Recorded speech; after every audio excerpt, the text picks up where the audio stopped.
राजा की चिंता। प्राचीन समय की बात है। एक राज्य में एक राजा राज करता था। उसका राज्य खुशहाल था। धन धान्य की कोई कमी नहीं थी। राजा और प्रजा खुशी खुशी अपना जीवन यापन कर रहे थे। एक वर्ष उस राज्य में भयंकर अकाल पड़ा। पानी की कमी से फसलें सूख गई। ऐसी स्थिति में किसान राजा को लगान नहीं दे पाए। लगान प्राप्त न होने के कारण राजस्व में कमी आ गई और राजकोष खाली होने लगा। यह देख राजा चिंता में पड़ गया। हर समय वह सोचता रहता कि राज्य का खर्च कैसे चलेगा। अकाल का समय निकल गया। स्थिति सामान्य हो गई, किंतु राजा के मन में चिंता घर कर गई। हर समय उसके दिमाग में यही रहता कि राज्य में पुनः अकाल पड़ गया तो क्या होगा। इसके अतिरिक्त भी अन्य चिंताएं उसे घेरने लगी। पड़ोसी राज्य का भय, मंत्रियों का षड्यंत्र जैसी कई चिंताओं ने उसकी भूख प्यास और रातों की नींद छीन ली। वह अपनी इस हालत से परेशान था, किंतु जब भी वह राजमहल के माली को देखता तो आश्चर्य में पड़ जाता। दिन भर मेहनत करने के बाद वह रूखी सूखी रोटी भी छक कर खाता और पेड़ के नीचे मजे से सोता। कई बार राजा को उससे जलन होने लगती। एक दिन उसके राजदरबार में एक सिद्ध साधु पधारे। राजा ने अपनी समस्या साधु को बताई और उसे दूर करने सुझाव मांगा। साधु राजा की समस्या अच्छी तरह समझ गए थे। वे बोले, राजन, तुम्हारी चिंता की जड़ राजपाट है।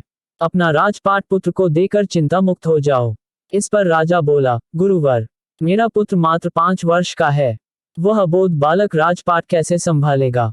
तो फिर ऐसा करो कि अपनी चिंता का भार तुम मुझे सौंप दो। साधु बोले। राजा तैयार हो गया और उसने अपना राजपाट साधु को सौंप दिया। इसके बाद साधु ने पूछा, अब तुम क्या करोगे। राजा बोला, सोचता हूं कि अब कोई व्यवसाय कर लूं, लेकिन उसके लिए धन की व्यवस्था कैसे करोगे। अब तो राजपाट मेरा है, राजकोष के धन पर भी मेरा अधिकार है, तो मैं कोई नौकरी कर लूंगा। राजा ने उत्तर दिया, ये ठीक है, लेकिन यदि तुम्हें नौकरी ही करनी है तो कहीं और जाने की आवश्यकता नहीं। यही नौकरी कर लो। मैं तो साधु हूँ, मैं अपनी कुटिया में ही रहूंगा। राजमहल में ही रहकर मेरी ओर से तुम ये राजपाट संभालना। राजा ने साधु की बात मान ली और साधु की नौकरी करते हुए राजपाट संभालने लगा। साधु अपनी कुटिया में चले गए।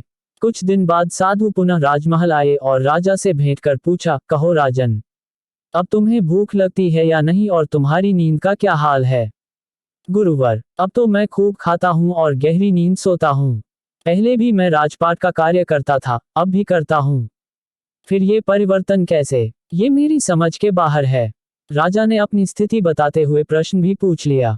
साधु मुस्कुराते हुए बोले, राजन, पहले तुमने काम को बोझ बना लिया था और उस बोझ को हर समय अपने मानस पटल पर ढोया करते थे, किंतु राजपाट मुझे सौंपने के उपरांत तुम समस्त कार्य अपना कर्तव्य समझकर करते हो।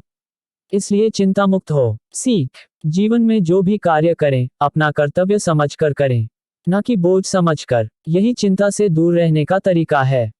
ऐसे ही और नए वीडियो देखने के लिए हमारे चैनल को सब्सक्राइब करें।